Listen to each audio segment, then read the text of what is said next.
get out of the idea of listing products for price and get into the idea of this is what the customer said they wanted, and here's how much it's going to cost for them to get that result. And no matter what widget you sell, it does not matter. Get into it's not what the widget is or how great or the brand or it's stainless steel and it's lifetime warranty, it's all these kind of things.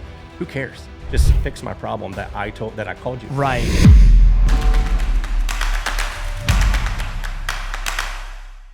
Welcome everybody to another episode of the RILLA Labs. Today we find ourselves in the gracious presence of our good friend Alan Rush from Rush Profits. Alan is one of the top coaches for home service contractors, specifically for chimney contractors. We know you, Alan, at RILLA as the Lord of the Chimneys. So, so welcome to the show, Alan. Yeah, thanks for having me. Excited, man. Yeah, man. I am always very curious. How did you find yourself where you are now? How did you become the Lord of the Chimneys? Yeah, well, when I was a little kid, I was like, man, chimneys, that's you could be an astronaut, you could be anything. But why not? Santa Claus, yeah, right? Yeah. No, man, I've been in sales for 25, 30 years now, and networking is really what did it, honestly. I went to a BNI meeting, Business Network International meeting, about a little over 10, 11 years ago, and I gave my little spiel. At the time, I was vice president of a marketing company, and so we were just kind of giving our spiel. And this guy was like, "Hey, man, I'm kind of interested in what you have." He's like, "I own this chimney company in Nashville." And I'm like, "Chimneys, like Mary Poppins, like that's a thing, you know?" And, yeah. And he was like, "Yeah." He's like, "I think you can help me." And so went out and kind of did some analysis for his business and realized that he knew more about marketing than I did. He didn't need marketing help, but he needed, because you weren't working in home services before this. Yeah, it was home services, yeah, but it was one of those things. We were mainly white collar at the time, right? Right. And so he said, I was like, "Man, you don't have a marketing problem. Your phone rings fine. You're getting in the door. You're just not converting, right?" Right. And so we need to maximize every time you walk into the home. And so then I started doing. I didn't know the first thing about chimneys, right? We just started riding along with their guys and just watching the process from really kind of like a customer lens, like what were they seeing? And I just realized we were so technical. We were so, like here, the technician, right? The technician, here's what's wrong, here's what you need to do. And we were just telling people versus asking them, And so that's how it started. And so I worked with... And that was what, 25 years ago? No, that was roughly 11 years ago. Okay. And then... worked with in that angle, built up some chimney clients, and then ended up separating with that company, and then had a non-compete that I honored for about a year. And so after that, I started Rush Profits, kind of got right back into it. And so tell us, what is Rush Profits? We're a sales training firm. We work with blue collar companies that have to go into a home to make some sort of inspection, evaluation, or recommendation, and hopefully some sort of upsell or subscription or some kind of additional amount of money that needs to be spent and on top of why the customer called. So, for example, in the chimney industry, people will call and say, "Hey, just need to get my chimney looked at. Just bought a house. Want to make sure it's okay to use." Right. Or, "Hey, used my chimney. It was great. Worked all last year. I need you to come sweep it." Right. Well, the dirty little secret in our business is the average chimney, that if it's masonry, brick and mortar, needs $5,000 to $8,000 worth of work. And wow, most of these $5,000 to $8,000 per chimney. Per chimney, yeah. And that's like a roof, man. Minimum. I mean, I've done $60,000, $70,000 chimney jobs. So wow. So you take someone who's been using a fireplace the last 20 years and has this perception that everything's fine, and then you send someone in and says, "No, it's not fine." And not only is it not fine, you have to spend. It's going to cost you $10,000. That's a tough sell, right? Right. And so that's kind of what our company does: is we work around all the systems, processes, and people training to make that transition for the customer go much smoother and increase their close rates. Wow. So, and I want to spend a little bit of time here because, when people think about home services, you obviously think HVAC, you think plumbing. Yeah. There's like the big kind of like industries that people know. But, like chimney, we're talking like some pretty big deals here, like some pretty big average tickets. I imagine like the margins on that must be like, because there's no like, what's the cost of goods sold here? Very minimum. Usually cost of goods are going to be less than a third, depending on the type. It's a very labor intensive, very dangerous. There's a lot of fall protection, OSHA things involved, a lot of workers' comp, a lot of overhead that goes into that. But yeah, I mean, if we're not grossing 50% on our jobs, then we're probably not pricing properly. So 50% margins on chimneys. Yeah, man. That is amazing. It is, and it's one of those things that it's such a small niche world. There's maybe 8,000 chimney companies in all of the United States alone. And the thing that's crazy about the chimney industry is there's no licensing involved, right? So literally, you could be a chimney sweep. And there's not one person that says, Sebastian, you don't have to know what you're doing to be a chimney sweep. I know what I'm going to do if Rilla fails now. Yeah, that's right. That's right. You can make some good money, man. But the 50% margins right there. But we have all these codes and standards, right? We have to follow what we call the NFPA, and we have to follow the IRC, the International Residential Code, and there's not a governing body out there that says this person knows those things and can come in and pass a fireplace. Is that just because people don't even know? Like, why is it's such a small industry that it's just kind of overlooked? And so we've got people on our side, what we call the NCSG, which is the National Chimney Sweep Guild, and they have a lot of lobbying type power that we're working to become more seen in that. And then we have several what we call certification organizations. Our most popular is the CSIA, which is the Chimney Safety Institute of America. So I'm a partner with CSIA and my other company, Surefire, which is an online training company.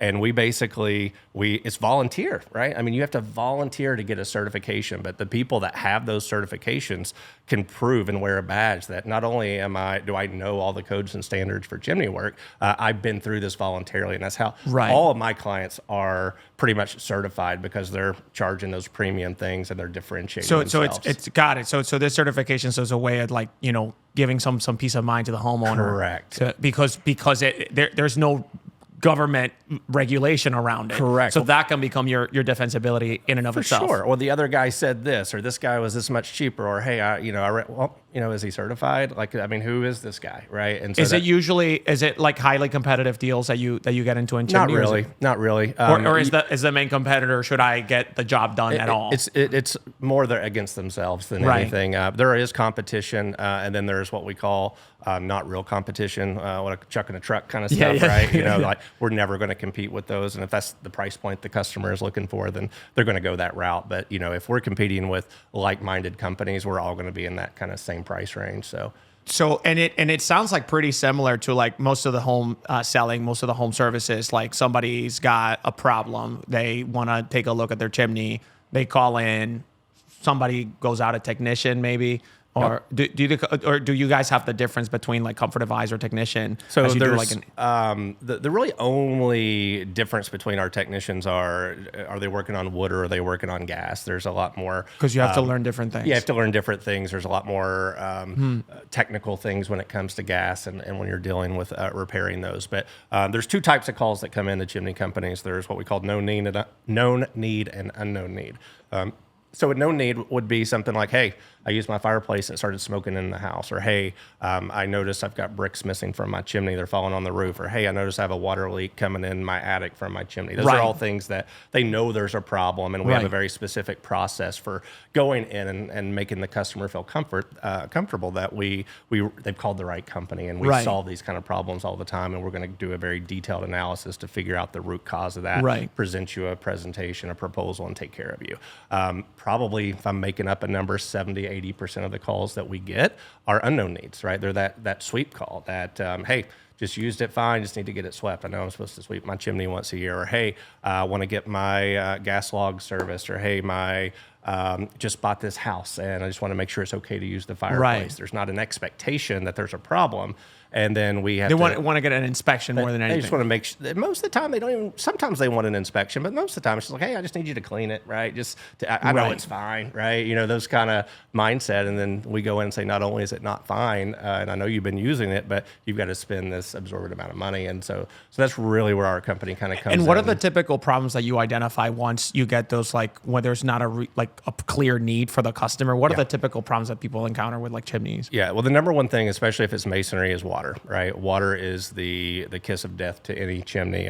One brick on a chimney will actually hold about a cup and a half of water. So if you think how many hundreds of bricks that you have on a chimney, they hold hundreds of gallons of water. And once those bricks are full, they're like a sponge. There's nowhere else for the water to go but into the home. So even if you're not using your fireplace or your chimney or whatever the case is, you still could have major water intrusion issues. So that's got to be resolved.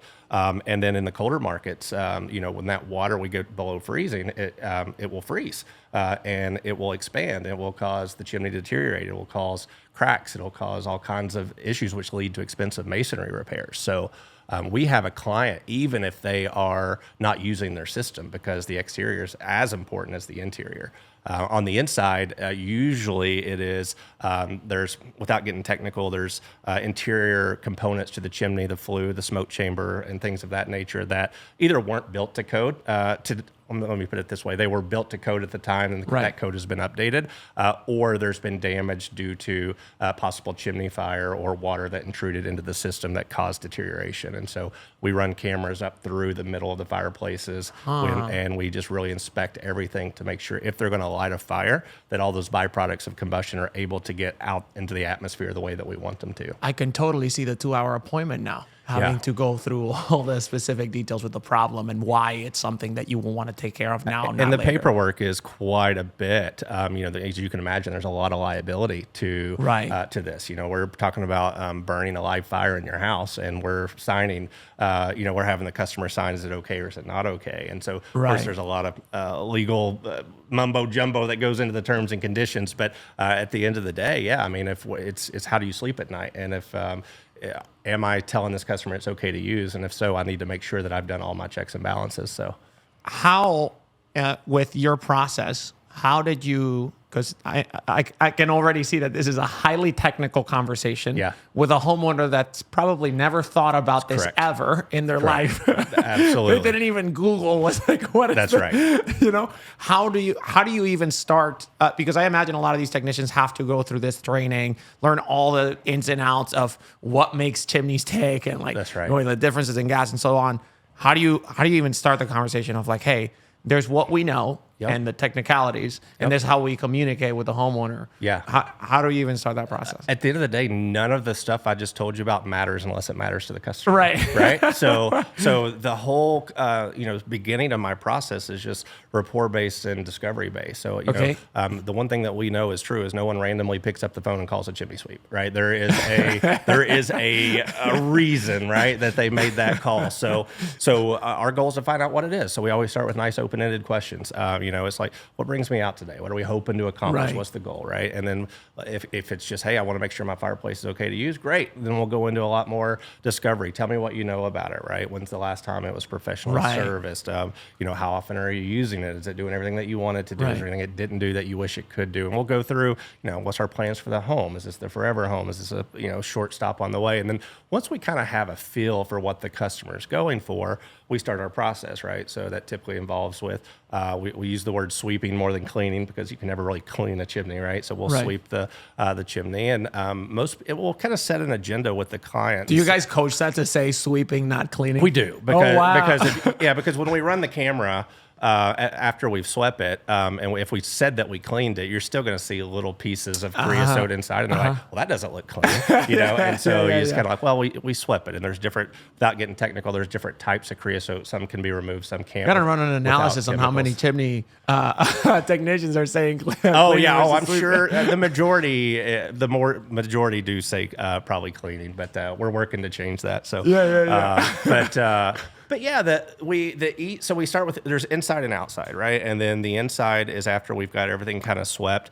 We involve the customer live in the camera scan. So we show them diagrams of what. It's like literally going to like a bait, like watching a baby. Oh, it is. It's a way cooler colonoscopy. I mean, it's basically it's like I actually had a proctologist one time because this is so familiar, It's like, it's what I do every day, man. That's so cool. And so the home is your patient and you're the doctor. It is. That's so cool. And one of the things I created a long time ago, and it's a key part of my process, is something that I've called the Big Three. And the Big Three is just simply three things. It's really kind of four now, but I've called it the Big Three so long I have a 3.5 in there, or a 2.5 in there. So it's number one is just, what is this thing and what does it do, right? Because again, as technicians, they tend to use language. Like if I were to tell you, hey, your smoke chamber is corbelled and your crown has cracks, you would look at me like I don't even know what that means. What are you talking about? And that's when I usually start working with technicians, that's the language that they're using, because that's very typical in any industry. Of course. And so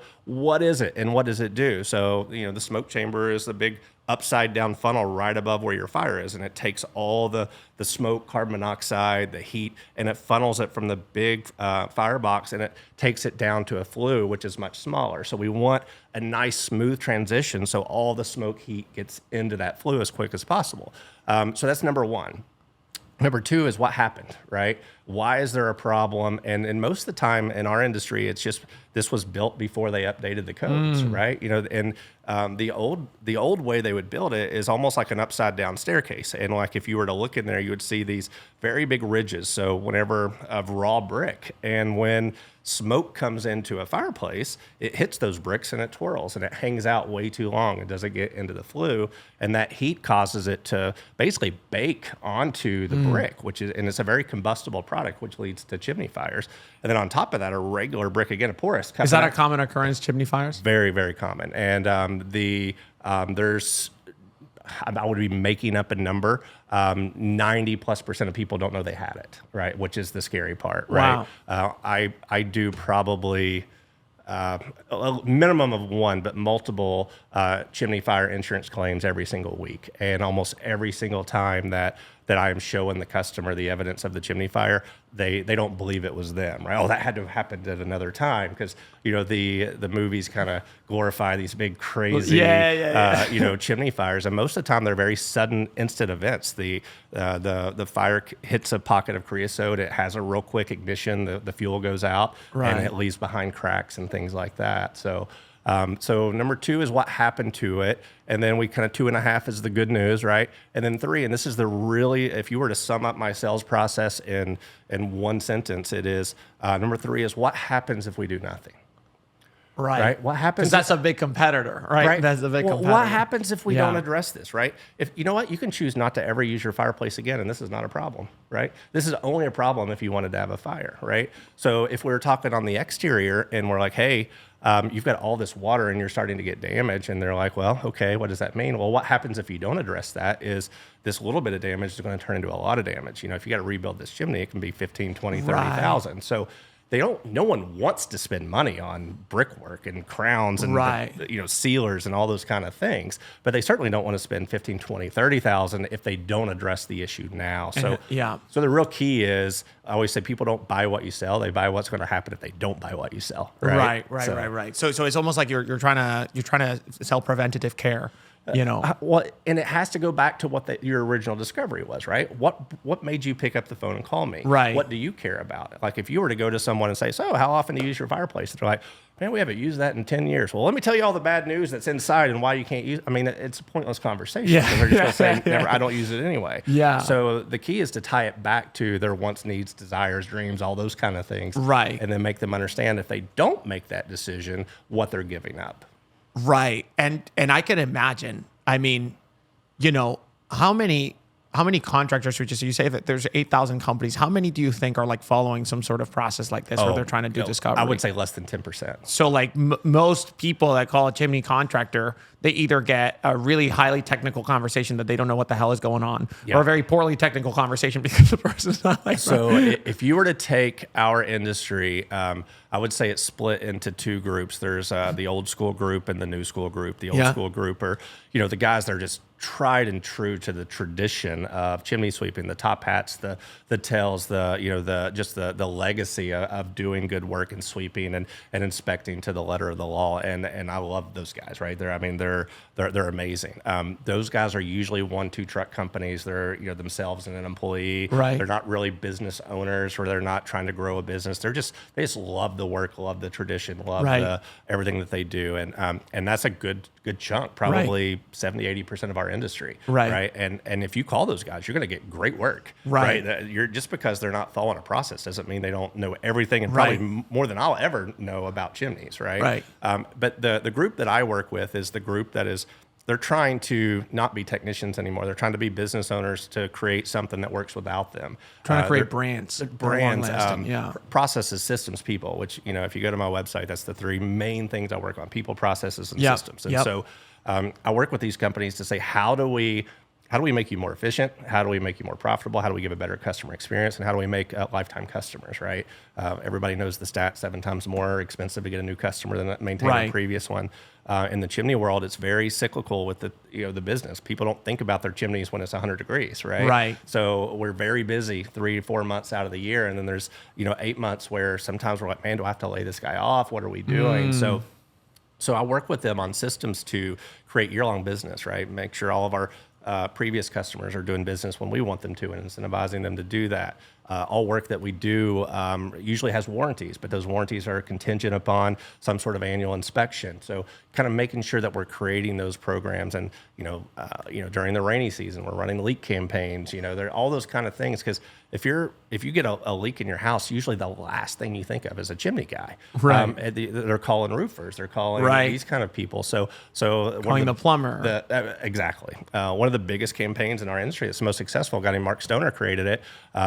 And it's, don't call a roofer, we fix leaky chimneys. Really? I mean, that's literally, and it's one of the biggest campaigns that our industry uses. And, April, May, you got a leak coming around your chimney, don't call a roofer. They don't do chimneys, right? So it's just a lot of education and a lot of, it's a fascinating, like if you were to see me 10 years ago, man, I was like, I didn't know the difference between a chimney and a chase, and you probably don't right now either. And it was just like, you kind of joke at the beginning of the, how did you get into this? Just literally dumb luck, right? And then the craziest thing is this industry is nasty. It's dirty. You have to wear respirators. You have to wear hearing protection. You got to wear fall protection. You just get soot on your face. It's creosote's a carcinogen, so you got to wear pants. There's so much about this that is disgusting. Right. I can't tell you how much I love it. Like it's the weirdest thing. Like you shouldn't like this, right? Yeah. And I'm out there with these guys every week doing the ride-alongs. I'm in there. I'm sweeping chimneys. I'm doing the work. I'm with real customers, and I am, doing these ride-alongs. And I've probably done a little over 5,000 ride-alongs so far with over 100 chimney companies across the United States. Which is why I'm really, really excited to have this potential partnership. Because Daddy's arms are getting tired. We give you bird's eye view, man. That is fascinating, man. I feel like Mike Rowe should go. Have you had Mike Rowe go on a ride along with you? We've actually reached out to Mike Rowe. We've not unsuccessfully, I should say. So we get him sweeping some chimneys, man. Go on some ride. We have a national convention, and we've tried to get him to come keynote with us a couple times. So if you got some strings, we'll reach out to him. We'll get on Mike Rowe, dude. That would be so cool. Yeah. But how much revenue is the top chimney company generating right now? I've got, it's nothing like, so the people that are listening to this, it's going to sound like pimples, right? Because I would say the average chimney sweep's like $1 million company, right? Right. That's a 50% margin $1 million company. That's not, that's a better $1 million company. For sure. I would say the average company I personally work with is in that 3 to 5 million. My biggest clients are 15 to 20 million, kind of in that range. So there's roofing companies that generate 3 times that. It's still not profitable, right? Yeah. And they're growing all these loans, all this capital.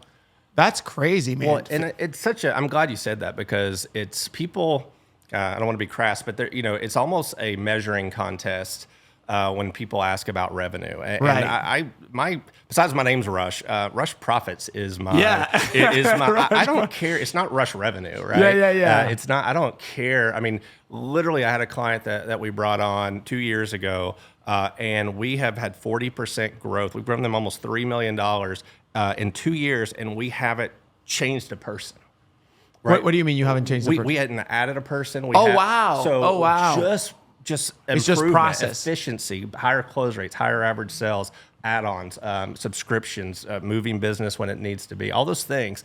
So, that's great if you're you want to be a $10 million company at 10%, or do you want to be a $5 million company at 30%? Give me 5 at 30 all day long, right? Right. So and the problem is I kind of impose my will on my clients sometimes, and I forget this is their business. So I'm like, hey man, what do you and they're in this race to compare themselves against other people. And I was like, you don't even know if you're in the same race, right? Like, why would it's like when people say, well, what should I charge for this? I can't answer that without looking deeply into your company. What's your overhead? What's your, Right. what's your cost of goods? I mean, one guy may be charging $200, but he's got half the overhead and he's making money. So Right. you're the only race you're in is with yourself, right? So that's a big part of what I do is helping people try to remember the big picture. It's not always about revenue. It's about, what do you want this company to be? And most importantly, what are you going to do with the money? Like, what good are you doing? What are your people going to be doing? Like, what's your purpose? Where are the profits going? Right. What's your purpose, right? Why Right. did you decide to do this? And it can't just be money. If it's just money, then, none of that's fleeting, I guess. Yeah. So, Yeah. And the return and I always have this feeling like if you're making profits and you're not making good use with your profits, then whatever it is that you're telling your customers for why it is that you're charging that price is wrong. Well, for sure. I'm a big believer in I actually, I was going to write a book called this, and there's already a book out there, of course, called it. I haven't read it, but I do believe in learn, earn, and return. I think those are the three kind of stages in life. We're learning and we're earning, and then hopefully we're returning everything back to whether that's money or knowledge or, whatever that looks like, but can't take it with you, right? So like, what's your purpose and like, how many people are you helping? And if you go to our website, that's our mission. Our mission is to improve the lives of every single person and the families that we touch through helping them be more productive, sell more, all those kind of things. So it's a passion of mine for sure. That's awesome, man. When we think about the size of the industry, 8,000 companies, generating millions in profit, some of these companies, right? Chimney millionaires, right? Yeah. My buddy Mark Stoner, I've mentioned him earlier. He's the guy that I met at the B&I group. So I owe everything to him where I'm at in life. And he's a friend. We started the Surefire company together. And so we've got so many things that are intertwined. But he actually did I think it's on CNBC, a show called The Blue Collar Millionaire. I don't know if you've seen this. I haven't seen it, no. They did like 10 episodes. And he actually was on one episode called The Blue Collar Millionaire. The Sultan of Soot is kind of what they called him. Yeah. And so you can go Google CNBC, Mark Stoner or Chimney Sweep, and you'll see, that what we do, and that you can absolutely make millions in this industry as an owner if you're doing it right. And as a sales rep, or as a technician, what would you say is like the top performing technician for a top performing chimney company? My top guys are producing $3 million. I mean that's pretty high. That's running 3 to 4 appointments a day, $8,000-$9,000 kind of averages.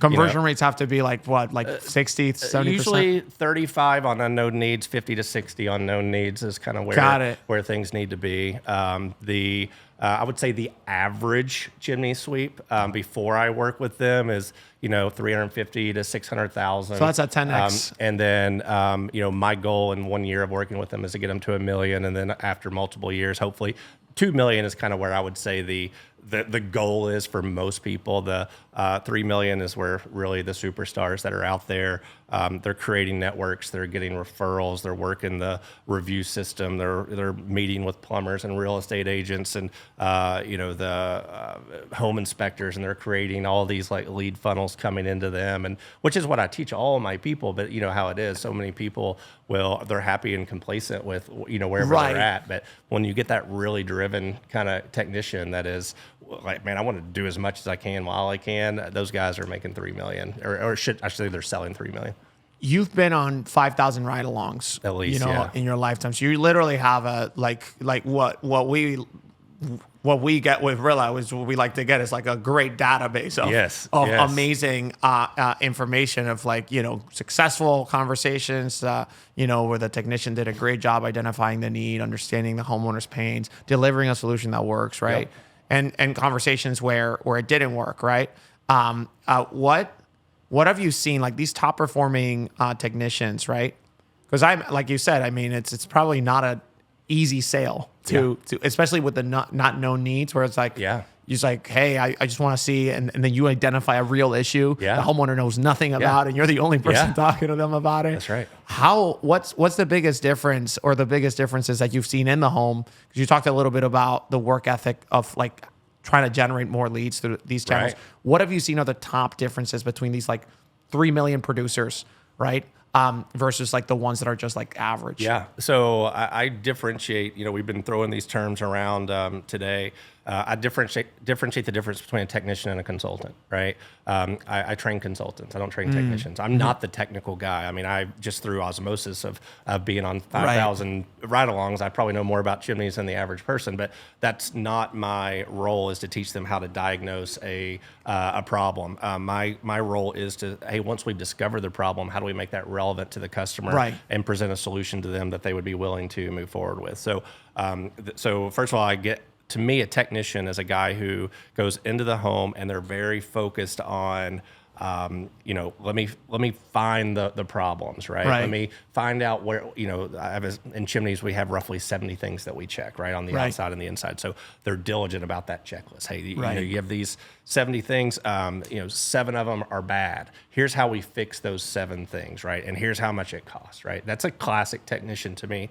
Here's what's wrong. Here's what you do. Here's how much it costs. What do you think, right? That will never work in the chimney industry, right? Because no one wants to buy chimney stuff, right? I don't have many jokes, but like the one thing is that we have a product called Crown Coat, Crown Seal. There's a bunch of different ththings, and the crown is the concrete at the top of the chimney that kind of is the first line of keeping water from getting into the chimney.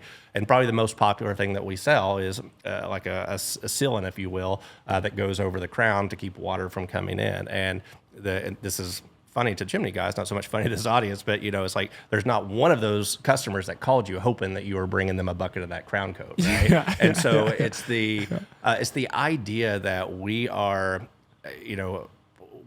we got to get out of the mindset of products and problems and fixes and just get into the mindset of what do you want? How can I help you? Right. And so I train consultants. And so a consultant goes in and says those big 3 things, what are we trying to do here? Like, you want to use your fireplace? Okay, great. Here's the reasons that you can't use the fireplace, and here's the risks that you take if you do. Right. So let's talk about, the different solutions that we can do. I'm very big, I call it permission-based selling. I'm very big on the customer giving me permission to move forward on giving them a recommendation, right? So do you even care about this, right? Would you like me to go to my truck? Here's kind of what that would look like, and I'll put something together for you to see if this makes sense for you, right? Otherwise, I'm just selling stuff. And so a challenge to anybody really watching this podcast is, can you sell what you do without mentioning a product? If you can't, you're probably selling products, right? So like in our industry, we have heat shield and liners, and again, might as well be speaking a foreign language to you, right? I mean, they don't care. And in our industry, we get so caught up on the brand and because we know it's the best of those types of things. Right. Customer doesn't care. Right. They don't care. Stop my leak. Let me use my fireplace, right? Just, okay, if you got to use that, whatever you're using, great. Just solve my problem. And so when the challenge to people out there is, if you are providing your customer a shopping list of products and services with a price, you're commoditizing yourself. You are basically just giving them a roadmap to say, who else can do this cheaper, right? And so I challenge all of my the people that I train to, who cares what the product is? I'm going to stop the water from the top of your chimney for $500. Right. I'm going to make sure your smoking issue is resolved for $3,000. Right. Like, how I do it doesn't matter, right? Because what are they? They're not going to do it themselves. So get out of the idea of listing products for price and get into the idea of, this is what the customer said they wanted, and here's how much it's going to cost for them to get that result. And again, what happens if they choose not to do that? Right. So if you can get into that that whole thing, no matter what widget you sell, right, it does not matter. Get into it's not what the widget is or how great or the brand or it's stainless steel and it's lifetime warranty. It's all these kind of things.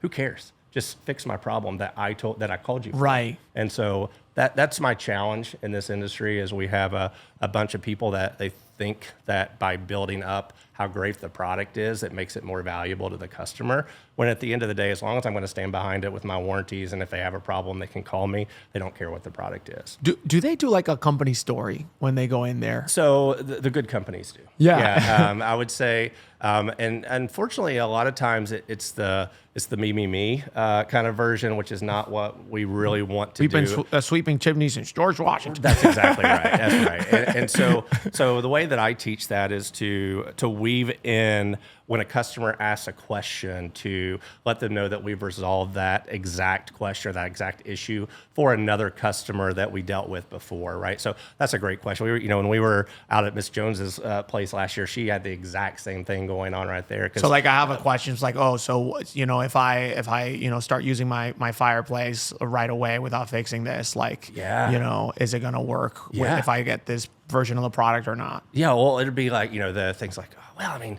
I know you said I can't use it, but I only use it once or twice a year. Or what if I just have a little fire or whatever? And so I can't remember who told me this, but it was the best answer. They were talking with it was a preacher, a pastor, and he gave them that objection. He said, "Look, I see all the holes. I hear everything you're saying, and I've been using this for a long time. I really haven't had a problem.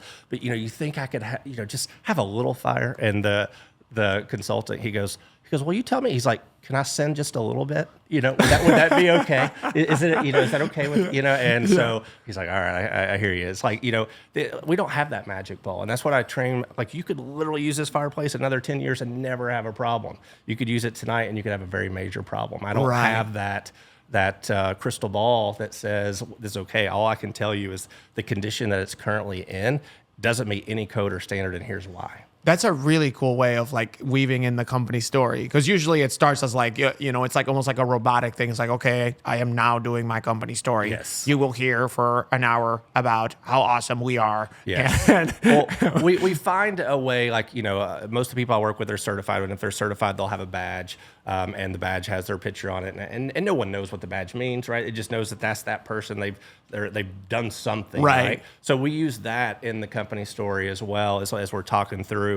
And like my way is just like, like the craziest, and the cup and a half of water thing I told you. I was like, the craziest thing I learned when I was getting my certification, it was that one brick can hold a cup and a half of water. I didn't believe it. And I have a video on my iPad where I went and put a brick in a cup and a half of water and watched it take the whole thing up. And I was like, that's amazing. And so, instead of saying we only employ certified people, that's exactly it's right. like when I got my certification, you weave it into a story. That's exactly right. And so, it's like, and when people ask you a question, it's like, man, that's a great one. I don't know if I have the answer, but good thing I've got, 100 years worth of experience with my team, So I assure you, the 30 years that we've been in business, that someone on my team, let me make a quick call, those kind of things, where you're just kind of, you're not just like given a narrative, because that's boring and everybody does that, right? It's like you're finding ways to make it relevant to them. So that's very cool. How much, we had our good friend Paul Burleson, who I was telling you about. He's from Nashville, and he got his start in the aluminum siding industry in the 80s, like super Wild West. And one of the things he told us when he was on the podcast is that in the 80s, there was like this like entire level of showmanship involved in the sales, right? Yeah. Because, and I asked him, I was like, it literally like, it was almost like a traveling band of musicians, and they were gonna like get into like a show, right? And that was the sale. Like, we were gonna do a show. And I asked him, why was that? And he was like, well, think about it. People didn't have any entertainment. They didn't have internet. They barely had TV. Yeah. And so when they had this, the salesperson come in with the suit and it was like entertainment. Yeah. And I've seen that myself when I go to ride-alongs, like for instance with like, window wraps or roofing wraps. Like some of these gentlemen and ladies, they're really fun. Yeah. to be around, and like the homeowners are cackling and they're telling jokes, and it's almost like this. And I can see how they go into like, I used to do stand-up comedy, and it's like they go into like Showtime. Absolutely. Do you see that with like the top people that I don't you go? necessarily go into Showtime, but I am the embodiment of work hard, play hard, right? Yeah. Like I love, like anybody that knows me knows that we'll go out, we'll have a drink, we'll have a good time, one of those things. And I feel like I have a pretty good read on people. I can kind of know when I'm in my zone, and but I get so close to inappropriateness in the home, with Joe. I mean, I'm a big football guy. I'm from Nashville, so I've been Titans season ticket holder for 20 years. And yes, I know we are absolutely horrible. But if I go in and I see someone with like not if I'm in the city, like if I'm in New York and I see a Pittsburgh Steelers, I'm going to say, well, I'm glad I saw that before I worked up your price, because this is really going to be a problem, right? Right. Just to kind of get into it. So on the rapport side of things and the fun side of things is I tell people, and it's one of the very first slides in my main 8-hour class that I teach is, I was like, if you're not having fun, every single day work's going to be a grind. If your alarm goes off and you're like, oh God, another day, like if you don't look forward to getting up, yes, the work is not the greatest work, but the people you meet, the stories you hear. So if you're going in and just being a technician and just going through the motions, man, you're going to burn out. Right. But if you're going in there and really getting to know people, man, I've met the coolest people on the planet. I've met authors, I've met famous people, I've met actors, I've met country music people. I met the dude that created the little yellow line that's on the NFL, like that makes the first down, or I met the guy that was his thing, and I'm like, how cool is that? And so really getting to build rapport and know your customers is a huge part of my process, and having fun is the way to do it. I've got a couple little tricks that we use, if you will, that, I've got a rapport folder that has about 50 pictures on my iPad.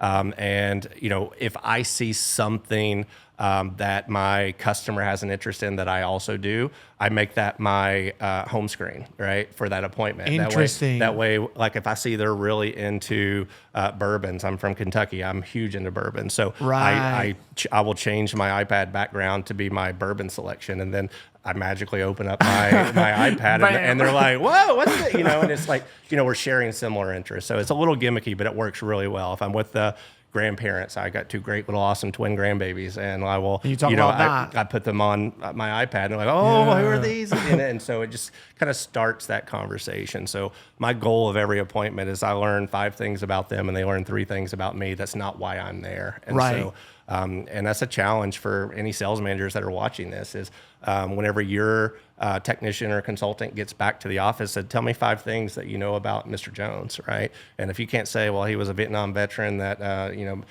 did 2 tours and he's been married for 25 years, has 2 kids, he works at the bank. And if you don't know those kind of things, you're not engaging properly with your customers. And especially the people that I train, they're going to be the more expensive people. I want them to be, right? I want them to be the top of the market. And if you're not selling yourself in this situation, they're not buying from you, you're going to commoditize, you're going to lose the price every time. If you're not giving the homeowner a premium experience, why the hell are they going to 100%. What are you doing that your competition's not? That's the question. It's like people literally pay like $500 to go watch Kevin Hart in concert. Exactly right. Because they want to have a good time. That's exactly right. It's exactly right. So And it's all about the experience. I mean, it really is. And it's an experience they don't want to go through. It's an experience that walking up. I mean, especially chimney guys, it's the curse of the industry. You pull up to the house, you look at the first thing you do is look at their chimney, and you're like, oh, there's $7,000. Like, and you haven't even walked in, right? Because they look at the top of the chimney and they say there's nothing here or something. Well, that doesn't have a cap. That flashing's pulled up.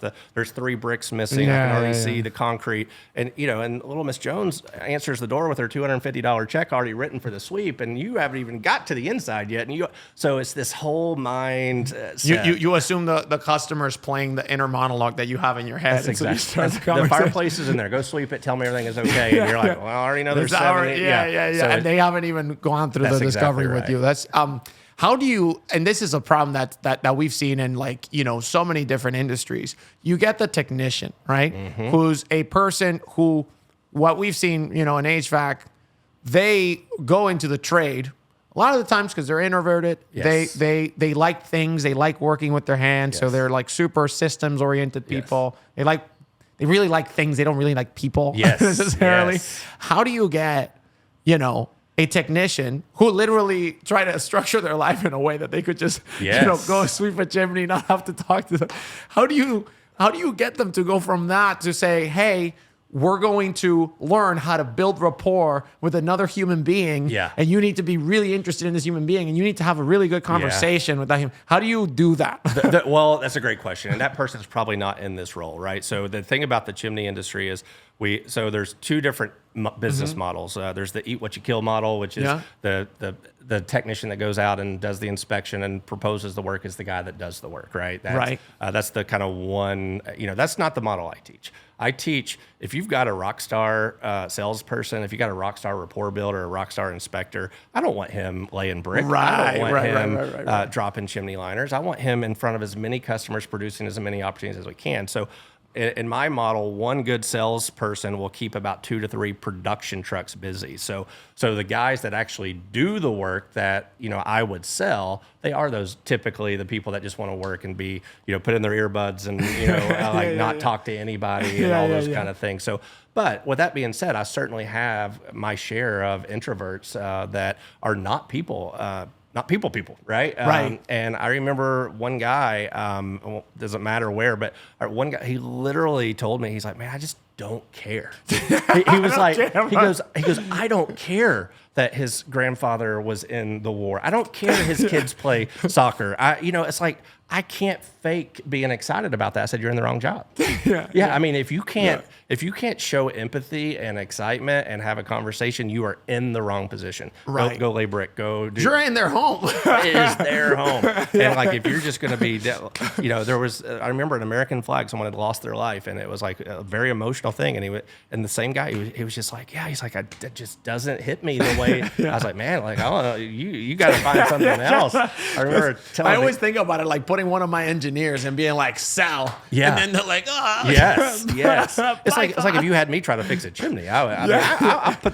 There's literally 2 ways you can put a doorknob on, and I did it backwards. Like that's my technical ability. So that's not me either. So the key is to hire people for the inspection. Which I side. imagine you had to kind of train companies to do also, because that's not something that they were used to kind of look for those skill sets. Probably not even having the difference in the positions. They just had like the one person, one guy doing That's everything. Exactly right. It's the age-old question that people ask me: would you rather have a technician that you train to do sales, or would you rather have a salesperson that you train to be technical? And I'm like, I don't want either one of those. I want my salespeople to sell. I would not want salespeople trying to be technicians, yeah. like with the hunter, the top salesperson who was like with the hunter mentality. Okay, I got to go to the next one. You don't want them being the ones like actually. For sure, but you still got to have some technical awareness, right? Like, I mean, you have to still go through the inspection process, right? You have to be able to understand what you're talking about. Know what you're talking about with confidence and all those things. But there's a difference between understanding and doing, right?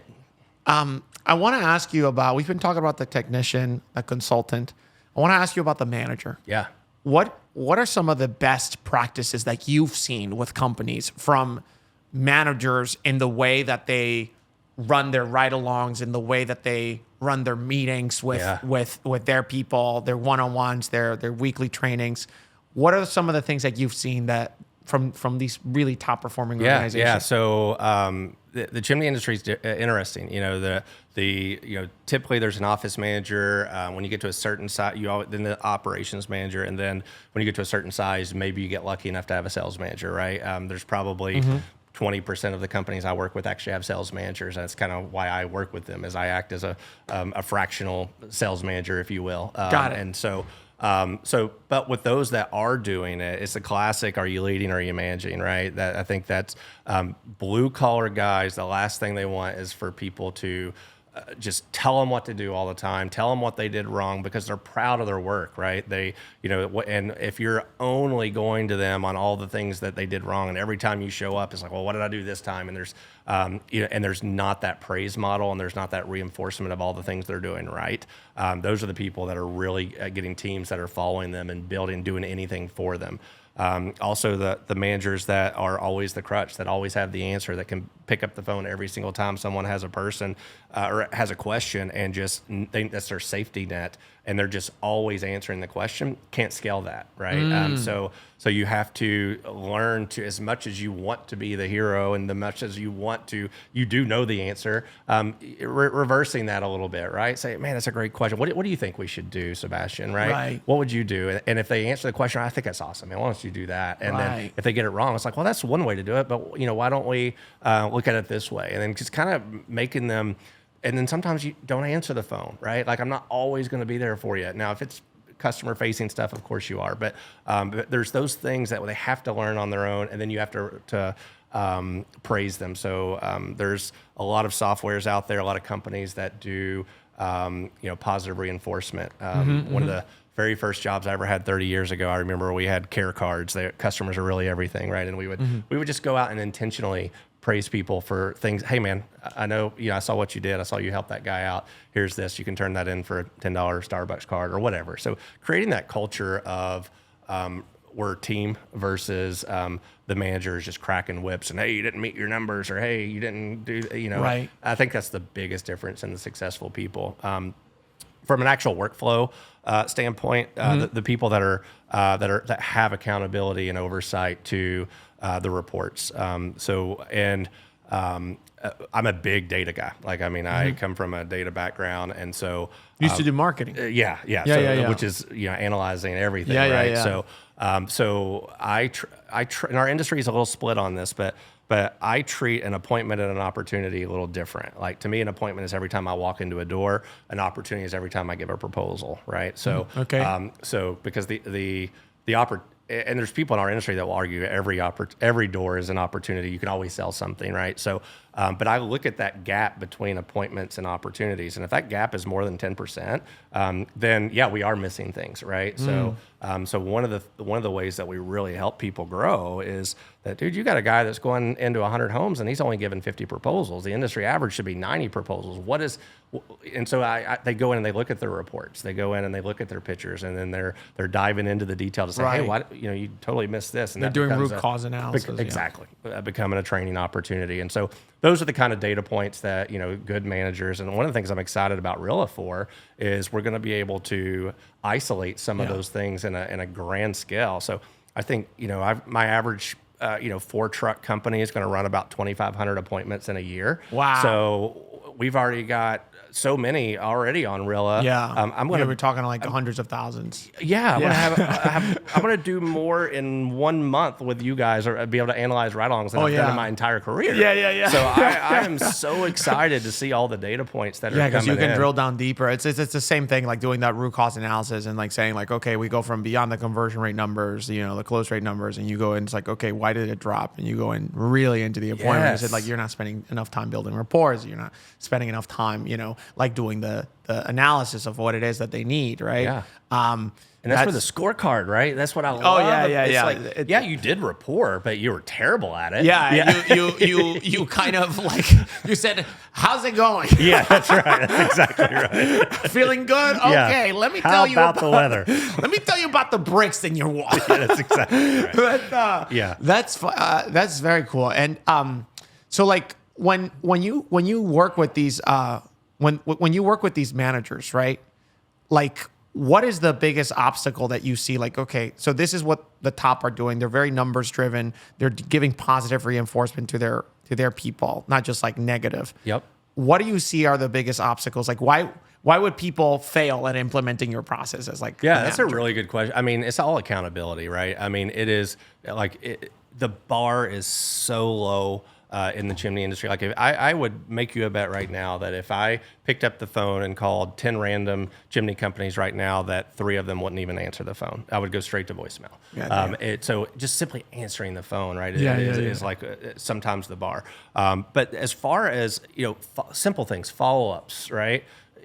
80%, I'm making this number up, 80% of our people don't schedule follow-ups, don't make follow-ups. It's insane to me. You go and you spend 2-3 hours with a customer, you do all this stuff, you make a $8,000 proposition, and you just forget about them and go on to the next. Like, I mean, so, those are why managers that don't hold their teams accountable is how they would fail, right? I mean, like, I can only show you the process. I can't make you do it.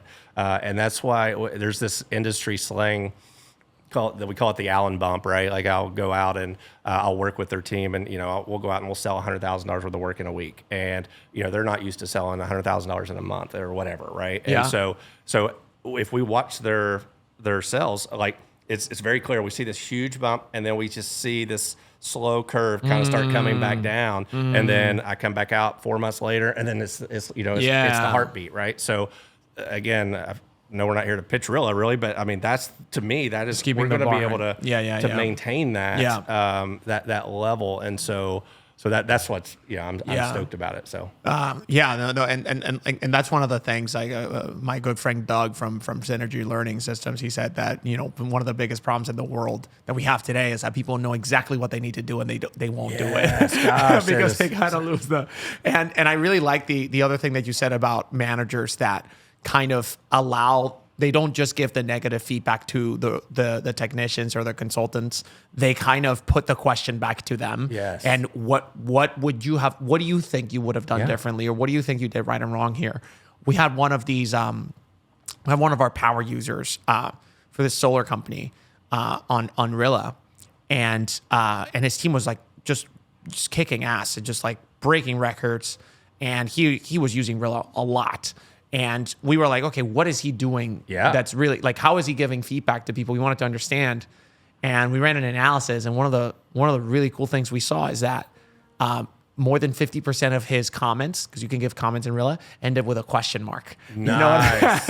So I love that. So he would always go, and try to ask the rep, like, what do you think about this particular part of the conversation? How do you think you 100%. did there? And then it makes the rep themselves internalize it. So that's a really cool kind of way. That's of one of my favorite questions to ask people when we're done with an appointment and we're in the van and I say, so how do you think that went? Right? Yeah. And just get their honest feedback, because You get the sometimes recap. they're dead on, and sometimes they are so far off. Like, I mean, I've seen people just destroy I mean, it's so bad. And then They might not even know. And then I'm like, so how do you think that? Well, it's pretty good. You're like, oh, okay. So we got to work on reality, and self-awareness. Homeowners calling the police and be like, I think they're really excited. Calling their friends over. Totally.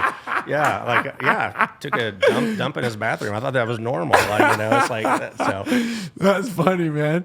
What are the top objections that you encounter, and how do you coach around them? So there's about 15 main objections. Number one's always price, right? Yeah. And price is like, wow, because no one knows what chimney work Surprising. costs. Yeah, I mean, like $8,000 for this thing or whatever the case is.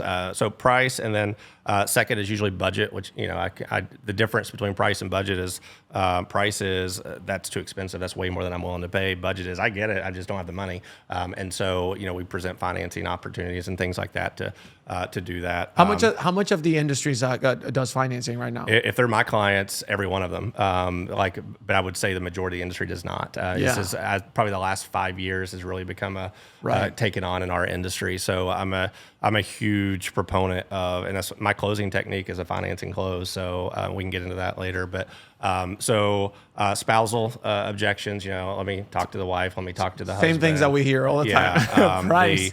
I got another bid. They were cheaper, or they said this, or they said that wasn't true, or whatever the case may be. Truly just they don't believe you, right? It's a trust thing. It's like, look, I've been using the thing for 30 years. I've had a problem. I don't know why I have to spend $8,000. Like, That's what I would imagine would be different than in this, right? In this scenario, that makes it so like to me, especially hard of a sale, because, when you go to HVAC, the ride-alongs I've done, right? Go to Texas, right? In July. That's right. The air's not working. And I've literally been on sales where it's like, the sale was just like, well, your system's broken, and so you got your units from 1995. He looks at me and be like, Sebastian, how old are you? I was like, well, I was born in 1996. That unit's older than Sebastian. And then they're all sweating. Yeah. They're sleeping with a fan in the middle of the room. And that's the sale, right? Yeah, that's right. I'm going to be back here and be like, how much is it? Like, yes, what? that's exactly With right. this They know one, they it's have like, to do it. It's like almost like a hidden kind of problem that they don't see that much. That's exactly right. So I imagine that's because you know what I mean? Yeah. Nobody's going to say, I don't believe you. This For sure. Like maybe they don't trust you, or maybe they think that you're overpriced or whatever it is, but they're never going to say like, oh yeah, I don't have this problem. That's right. And my roof is not, I don't know enough about the city and like how many chimneys you guys have here, but like what is crazy is if you were just to drive down a residential neighborhood, and anybody that's listening can do this, just look at chimneys in the neighborhood for just 5 minutes and look at how many don't have caps on them. Right. Like, it is insane. I mean, the average chimney is about usually a 13-inch by 13-inch, maybe 17-inch hole in the middle of your roof. Right. And people don't have caps on it. So every time it rains, you have water coming straight into your chimney. You have birds, you have debris, you have animals. So it's amazing how many times I go to a customer and I'm like, you don't have a chimney? Well, I don't. It's like, it's like they're so unaware and it's so out of mind that they don't even think about it. So, How do you deal with that objections? Like, I don't believe you. This is fine. Like, I don't even have a problem, even though I called you. Like, how do you, right. Well, I mean, that's why we're so involved with the customer. We run so that they don't even get to that point. They run. Well, they can still say they don't. They can't say that they don't understand they have the problem. They see it with their own eyes. Right. They choose to. It's an insurance risk, right? They choose to say, I'm willing to understand that risk. Again, what happens if I don't do it, right? I've literally had people say, well, you know what? I've got insurance if I have a fire. I've had people say, well, if it burns down, I need a new house anyway. I've literally had the most ridiculous responses to that. And so, and if that's their mindset, there's nothing I can do about it. But typically, it's such an interior thing that no one sees and they know about. But once I run and shine a light on it with the camera, that it's usually very eye-opening. So they at least recognize that, yes, this is a problem. I understand the problem. Is it a big enough problem that I'm going to spend money on, right? That's Right. really where the question comes in. And hopefully my team has done a great enough discovery that we know they love their fireplace, and now they're going to take that away from them unless they do it. Right. But going back to objections, like I've created this little thing. Like if I said to you, just give me the first word that comes to your mind. Mary had a little Child. I'm not American. This is the absolute first time this has ever failed, and of course it is. It is right on TV. I literally don't know what Mary had. All right, so if you were from America, you would know that Mary had a little lamb, and it's a childhood story that we all grew up with. We learn about some pineapple farmer, man. We don't know about Mary. That is literally. I have asked that question 10,000 times, and you're the first person. Dominican Republic, man. There you go. That is so funny. Well, the whole idea, I don't know. I need to find another example, but there are certain things that when you hear it, there's only one thing that makes sense to you, right? Yeah. There's only a response. Like if I said happy birthday to you. Well, there you go. Yeah, okay. So if I said happy birthday to your child. to a chicken or something like, you'd be like, that makes no sense, right? Right. So I teach what I call lambs. That normally that example works very well. So there's only going to be about 15 things that I'm one on 10,000, man. Look at that. That's it. Yeah, you're elite. Yeah. So there's only about 15 things that a customer is going to say, right, when you propose. Literally, we listen to 250,000 ride-alongs on RILLA. It's going to be one of 15 things said in one of those ways. So my challenge to the people that I train is, how prepared are you for those 15 things? And do you have lambs for those things? Because when they say that thing, you should be so programmed with your lamb, your whatever it is, that it doesn't phase you at all. It's crazy how many people that I will train, or they've been doing this for 10 years and they still get stuck by the same objections. Right. Dude, you got that objection 5,000 times in your life. Why is this still a problem for you? Right. So we teach, how do you prevent that objection, or what is the word track that you use to move that Give me an objection example. forward? Price is way too high. Yeah, I cannot afford $8,000 for a chimney. Yeah, isn't that crazy? I mean, it's a lot. It's a huge investment, and nobody knows what chimney work costs, right? I mean, when I started doing this, I had the exact same reaction. What's crazy is I've had jobs cost 10 times this much, so it is a lot of work. I mean, if my team's going to be coming out here, I'm going to be bringing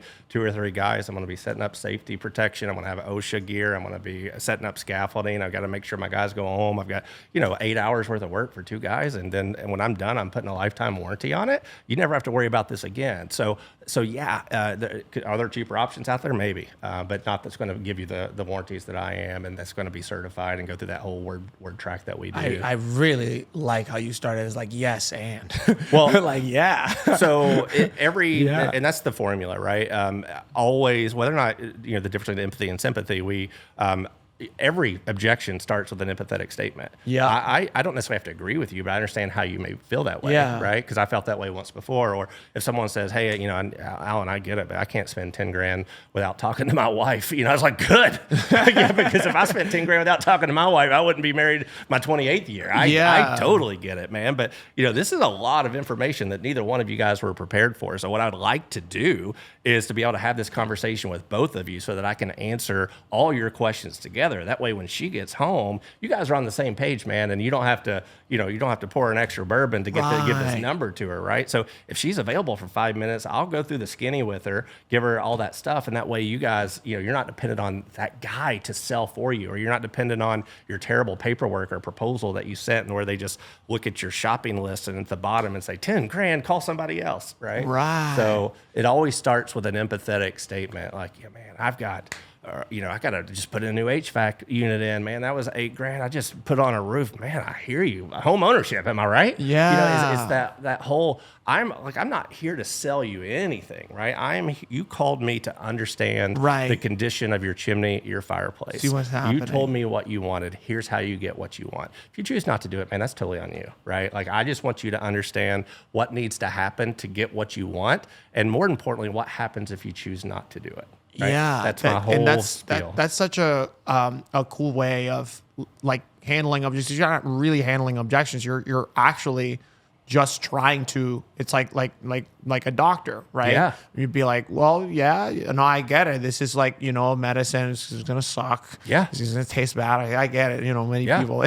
Yeah. And you because what I see, especially with RILLA, we see a lot of people. The average kind of sellers, no matter what the industry, is that they get nervous. Nervous and defensive. Nervous and defensive, and their talk speed goes up because their heart rate goes up. Yep. And what they do is they put them, because they are in fight or flight, and then they kind of it literally feels like a debate. Yes. Between you and the homeowner, and then they're trying to win the debate. That's right. And it's like you can't win a debate where you're debating the jury. Yes. Of the debate. Gosh, that's such a great way to put it. You know what I mean? And I think people forget what an objection is, right? People get so scared of an objection. I call an objection just a barrier to yes, right? All it is there's some piece of information that they haven't received in order to make a decision. And I'm the expert in this, so I have that information. Right. So give me all the objections you want, because I want you to have all the information you need to make a good decision, right? Yeah. And so I love objections. That means if you just said, all right, well, let me think about it, or email that to me, I mean, technically that's an objection, but I have no information about where you're at or how you're feeling. But when you're saying, man, golly, 10 grand, you're killing me here, bro. Like, I know where I stand. Kind of, as I was going through all this work, Sebastian, kind of where in your head did you see this number coming up at?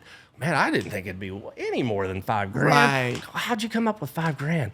I don't know. I just felt like, okay, well, here's the reality. Let me kind of walk through the actual work, because the one of the things I teach, and this doesn't have anything to do with chimneys. It just sales in general. The word expensive, right? What would you say the word expensive means? It means that it's a child. Your child, man. A child. Man, I didn't know if this was going to be a therapy session. More questions. No, expensive means like it's over the price. It's like I don't see enough value. Expectations are wrong. More than they thought it would be. Yeah, or more than they're willing to spend. Right. Yeah. So the thing that people forget is if someone tells you that they think that you're too much or that you're too expensive, you're trying to convince them to buy something that they have just told you is not worth the price that you're charging. Right. So you can talk till you're blue in the face, but if it'd be like the example I use all the time, because I'm a Titans fan, is like, do you go to any sporting events around here? Do you do with it's the soccer? The soccer. You guys call it the soccer. Yes, the football. With the feet. If you were to go to like a Jets game, a Giants game, like how much do you think a beer would cost in the stadium? Like $10. That would be half the price it would be in it's roughly $20 in Nashville, right? For a beer, right? Yeah. So the question is, why did you say $10? Because how much does a beer normally, if you go to the grocery store, how much does a beer cost? Yeah, like around like less. $1 or $2, right? Yeah. So why did you immediately go to 5 times more in that environment?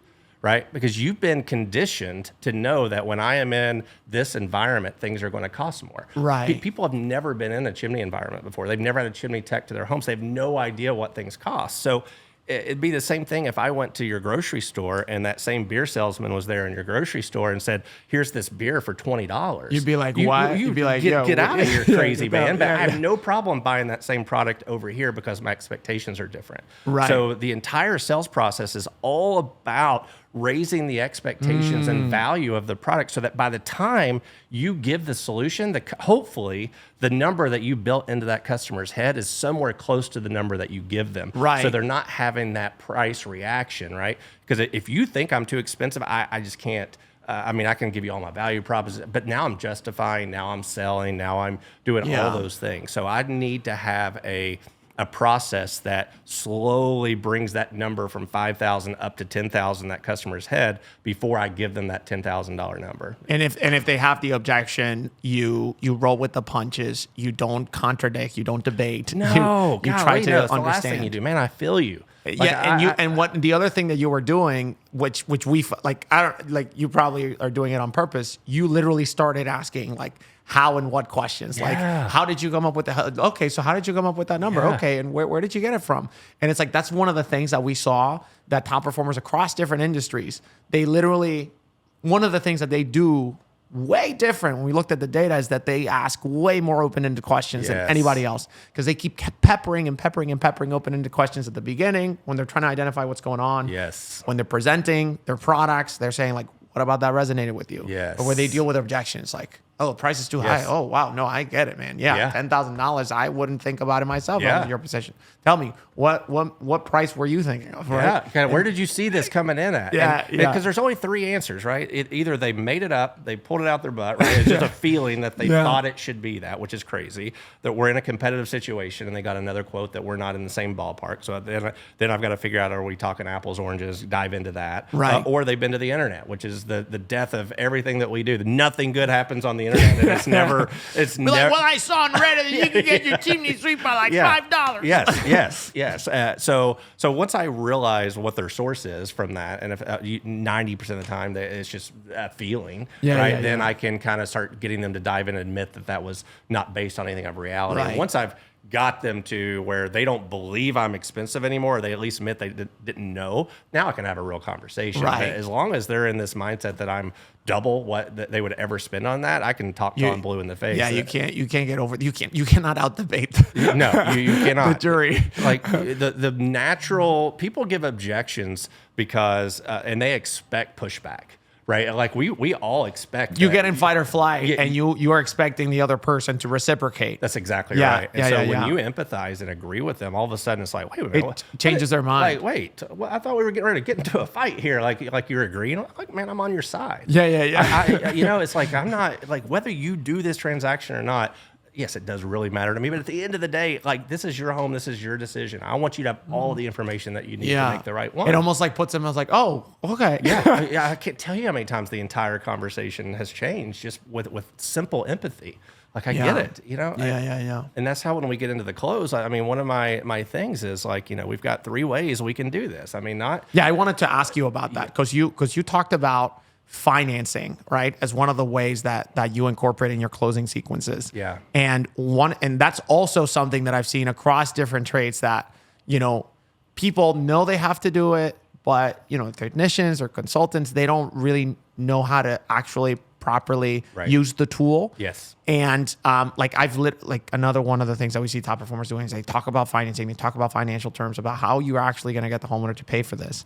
Like one of the top performers that I know, he used to work at a car dealership in the financing department. Yep. And he was an expert. Yeah. He came in here and he was so naturally good with those kinds of talking about those metrics but tell me about the closing sequences. So I think when we talk about financing, a lot of consultants and technicians are afraid to bring up financing because they think they are somehow insulting the customer by thinking they don't have the money to pay for it, or that they need financing because they can't afford this, right? And so they and it couldn't be further from the truth, right? Especially when you have like a same as cash program or a zero interest program. People that really understand time value of money, they want that, right? Like, why would I use $10,000 of my own money if you're going to give me $10,000 for free, right? Or whatever the case may be. So my closing sequence is, after we've done the customer, so let me give you one quick, really important thing is I am a firm believer that a customer cannot overcome price and need at the same time. Okay. So it is a big part of my process is that the customer understands every problem they have and they understand every solution that I am bringing before I actually sit down and go over the details with them, right? I call it the marination period. So they've seen it either live in the camera or I brought them pictures from the roof or whatever the case is. Here's the problem. Here's kind of what I'm thinking. Would you like for me to put together some numbers for this? And then I go and I do my inspection report, my proposal. It takes me 30 minutes in the van. And that 30 minutes that they are in there marinating, they're getting all that stuff that they would normally have a need reaction to me when I show it to them at the end. They're already getting through that on their own. They're calling their husband. They're saying, hey, like, oh my gosh, we can't use the fireplace. I don't know, it's bad. And so they're kind of getting all that out before I come and sit down so I can have a rational kind of conversation, right? So when I come in, I said, and the key, obviously, anybody watching this is please sit down when you're having these conversations. If you're doing a doorway proposal or you're walking in and standing right there, you cannot have a $10,000 conversation. So we want to come in, we want to sit down. Hey, Miss Jones, I've got this all worked up for you. I got a lot of photos. I've got some numbers for you. Let's sit down and kind of go through a game plan and see if this thing even makes sense, right? Yeah. So go through the entire report with them, show them all the photos.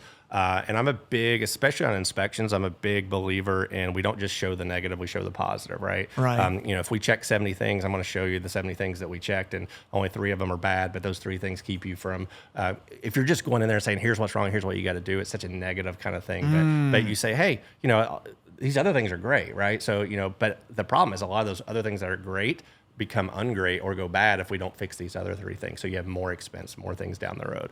So we sit down, we go through everything. I show them all their pictures. Anytime we find a picture of something that's bad, I then show them, I tell them, like, this is the thing that's bad. Here's how we're going to take care of it. And I usually have a photo album that shows them pictures of my guys doing that exact type of work. Again, bringing credibility that we've kind of done this. And I'm so detailed with the work. Like I'm going to have, like a similar example I gave before. I mean, my guys are going to be here. They're going to be boarding up your fireplace. We're going to be running HEPA filtration. We're going to have drop cloths in here. We're going to be setting up a drop zone. We're going to be setting up a dust zone. We're going to be doing, and like the more I am telling you how much this work, the more the price should be kind of raising in your head. Like, oh my God, how much is this going to be, right? And so we kind of go through that entire thing, and then I show them the solution before I ever get to pricing. And then this is all in the report, and then I'll ask them if they have any questions, about what we have found today. And there's always the big elephant in the room. Well, yeah, hit me with it. What's the number going to be? And I pull the Band-Aid immediately, and I say, well, great. Well, I have them sign the inspection report, and this is an intentional part of the report that says I understand that we're recommending that you don't use your fireplace. So they're literally signing that, and and that's kind of a psychological thing that I am admitting that I shouldn't use this fireplace. And then we go immediately into how they can get that back, right? So we said, great. Well, so if we're going to do everything that I'm talking about, the inside, the outside, lifetime warranties, we take care of it forever. Look, it's $9,200. Now, I know that's a number. Let me kind of show you how I got to that number. And then again, I'm not showing products and price. I'm showing this right here is how I'm taking care of all the damage that's happened to the outside of your chimney. That's going to be $2,000. This right here is how I'm going to make sure you never have damage to the outside of your chimney again, and I can put the lifetime warranty on it. That's $3,000. Here's how we're going to fix the inside. And we kind of go through all of that. Right. And again, we're at basically $9,200 to do this full scope. So we have 3 ways that we can get this work done for you. Our most common is we take half down. In this case, it's going to be whatever, $4,000, whatever that number is. Or if you're like me and you didn't plan on spending $9,200 on your chimney today, we have 2 awesome payment programs. Most of our clients take advantage of our same as cash. Basically, we do a real quick credit check, and I give you the $9,200 for 12 months with no interest. And as long as you pay it back within 12 months, all is good. There's not any monthly fees, anything like that. If you want to pay a little bit a month or pay it all off in 11 months, whatever works great for you, if you need more than 12 months, I'd rather you take advantage of my 5-year program. The 5-year program does carry an interest rate, kind of works out to be about $100 a month for every $5,000 you borrow. So this one I would imagine would be in that kind of $180 range. So between the down payment, the same as cash, or the payment program, which one of these 3 you think works best for you? That's what's so great about like talking about the financial terms. you take a big, scary kind of brouhaha, like, Yeah. price, how the hell am I going to pay for this? And you actually address the Yeah. core fears, like how are you actually Yeah, going to pay for 100%. it? And you walk them through that process. And which is what most people in all the different industries that we work with, they are not doing that. They don't know how to, like that thing that you just did, they don't even have the lingo. the decision should be not am I doing it, is how am I doing it? Yeah, exactly. Right? Like I call it the assumptive sell process. I mean, you called me with a problem. You said you wanted to know how to solve that problem. You gave me permission to be here to give you a proposal. I assume we're doing this until you tell me no, right? And so all my language is when my guys get here, we're going to be doing this. I'm already doing the work, and the customer's visualizing the work being done. And they have to pretty much tell me, no, give me an objection, or say, well, yeah, this option would work the best for me. Let's get started. Alan, I think we're reaching time. Yeah. It was so awesome to have you thanks here, for man. having me, man. Why don't you tell the people where they can find out more about you and what the great work that you're doing? Yeah, the easiest way is to go to my website. It's rushprofits.com. Profits like making money, not the religious kind. And we basically, there's a free consultation form on my website that connects to my Calendly. So I'm willing to spend 15 minutes with anybody just to see if I can help them. I will tell you that our on-site ride-along business is already booked out all the way to through 2024, which is why I'm so excited for this RILLA partnership. So we are going to be working with RILLA and basically taking all the data for your companies, loading in all the things that we just talked about today, the Rush Profit sales trackers, and we've got a full team that's going to be analyzing that for people. So if you've got a sales team that's just not performing and producing what you want, then we'd love to talk to you and see if that's something that we can help your team with. That's awesome, man. Thank you so much for coming on the show, man. Appreciate it. Yeah, it's great.